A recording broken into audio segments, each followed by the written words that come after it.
The dodge and burn tools got a little bit of a feature upgrade here inside of CS4. So let's go select the dodge tool first, and you're going to see a protect tones setting up here at the top. All right. So when this option is on, we get a lot better results. I'm going to turn it off, and I'm going to make a copy of my background layer. Just press Command J on the Mac or Control J on a PC. And we're going to work on this top copy because I want to be able to compare and contrast the results here.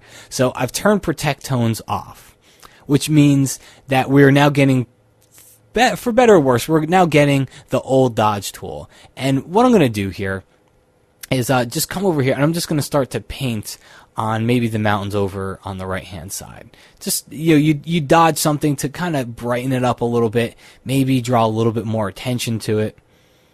All right, come over here in the water, and it's just very blotchy.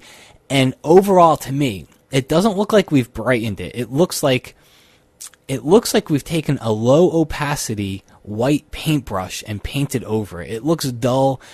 We don't have any of the contrast and the tones and the color that we had in the before version, which is in that layer underneath.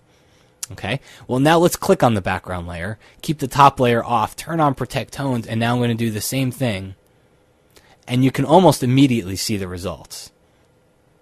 Okay, take a look at that and compare that. This is before, that's after. All right, so we still have the same tones, we still have the same colors, it just looks a little bit brighter, and it doesn't look dull. And then this is the older way without protect tones turned on. So the difference is actually pretty staggering. So for me, the dodge tool gets the biggest enhancement. The burn tool, which is kind of the opposite, the burn tool is going to darken things. If we turn protect tones off, and let's go work on this top layer again, because this is the layer that we're demonstrating as the old way.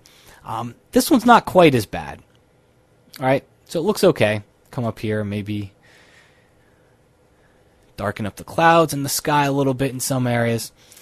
I don't think this one is quite as bad. If I had any one complaint, it's just a little bit heavy-handed, but I don't think it's necessarily bad. Okay, so this is the top layer. We can turn it off, and you can see before and then after, and it's darkened, and for the most part it's kept the colors and the tones, and it's just made things a little bit darker.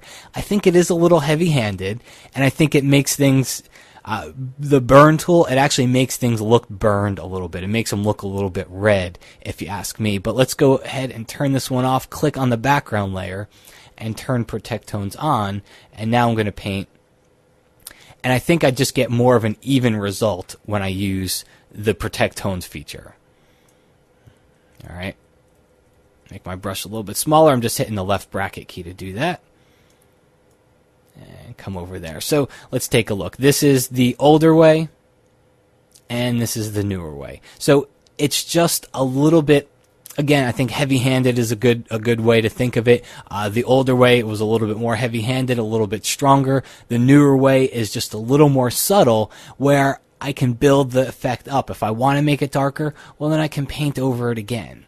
Okay, with the older way, I had to drop the exposure way down and take this exposure setting really too far down, and it was just a lot more work. Now, the other thing is grouped in with these tools is the sponge tool. We got a little bit of a feature upgrade here. It's got a vibrance setting. So if you turn that on, remember what vibrance does? It tends to keep the colors that are saturated enough. It leaves those alone, and it tends to saturate the colors that might need it a little bit more. Not really a tool that a lot of people used before, but I think with this vibrance setting, it becomes a tool we can kind of turn to a little bit more. As I click on here, just start to paint, you're just see we're just kind of bringing a little bit of color into some of these areas that we paint on here.